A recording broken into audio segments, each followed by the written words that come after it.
A question I get asked a lot in relationship coaching is, how will I know when I'm ready to date again? Or how soon is too soon to start dating again after a breakup?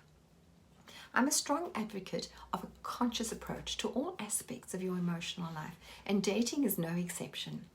I believe that clarity gives us the power to make healthy decisions that work for us. So in this video, I'm going to take you through 5 very important things to know before you go back into the dating world, particularly after a painful breakup. For those of you who don't already know me, my name is Shelley, and I'm a specialist relationship coach, helping individuals all over the world to create lives full of love and connection. And it's my greatest pleasure to share my tools and tips and insights to help people to achieve their dreams and to realize their full potential. Dating is a subject I talk about a lot with my coachees. And as a specialist in the area of heartbreak, people often come to me when they're either stuck in the depths of their grief or they're coming out of a painful relationship and want to make full sense of the past so that they make sure they don't repeat the same mistakes again. Everyone is looking for healthy love and healthy connection, and seeking clarity on how to find that and how to move ahead with confidence. It's important not to be afraid of taking steps forward, and often after heartbreak, this means dipping your toe back into the dating world. It's also important not to start dating until you've asked yourself some big questions to make sure that you've established some strong foundations before you move forward. So let's get ahead with number 1. You have cleared past wounds. In the immediate sense, this means that when you hear anything about your ex or find yourself thinking about them, you don't go into a complete spiral or decline. Instead, you feel neutral about them. Whenever there are strong feelings in any shape or form, including both love and anger, you know there's still work to do to get these wounds healed before you can begin to move into a new relationship. And it's also helpful to have clarity about what's happened in the past relationships. Ideally, you'd have no major confusions or niggling doubts about what happened and where the major triggers are. I'm not saying that you have to have everything healed, which is impossible, and everything fully buttoned down. I am saying that you have to have clarity of self-awareness, and with self-awareness, you're not feeling your way in the dark with no sense of direction. Instead, you're moving forwards with an awareness of the pitfalls that you need to watch out for. Number 2, you know who you are. One of the most important things in relationships is compatibility. You cannot rely on chemistry for a good relationship. If you want something long-lasting, you also need compatibility. And in order to know if someone is compatible with you, you first need to know who you really are. And what I mean is this: knowing what your values are, knowing what you really like to do and how to spend your time, and knowing what is important to you.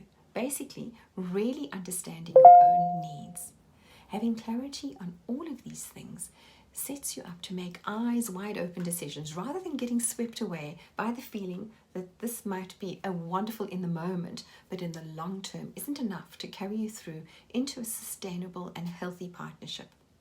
Number 3, you are feeling good about your life. If you're in touch with your values and your needs, and hopefully you're living a life that is fulfilling those needs and in alignment with who you really are.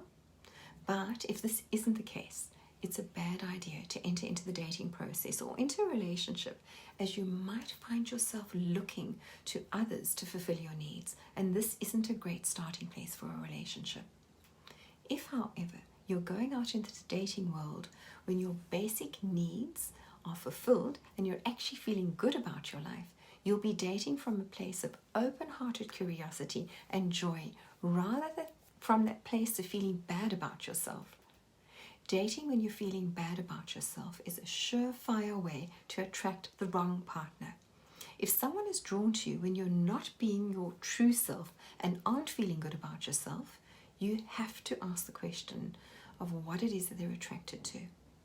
Sometimes people can see through to your potential more often than not, if someone is looking at your potential rather than the reality of you as you are today, they're either looking for a project or they're looking, for a weak and submissive partner rather than looking for a vibrant, equal partner. Number 4, you have a good foundation of relationship skills. Good relationship skills start with good boundaries. That means that you take responsibility for your own thoughts, feelings, and actions, and you don't take responsibility for the thoughts, feelings, and actions of others. With good boundaries, you won't have any attachment to how the dates will perceive or judge you. Instead, you're going to be going out to see who might be compatible with you and to see how you feel around them. For many years, I've taught my clients to approach a date with the attitude of, I hope I like them versus I hope they like me, because this shifts the focus into looking for true connection and whether this person is a good fit for us. There are many other relationship skills that are critically important for long-term. For relationships, for example, the skill of being able to communicate your needs and to consider the needs of others, keeping a good balance of interdependence in the mix.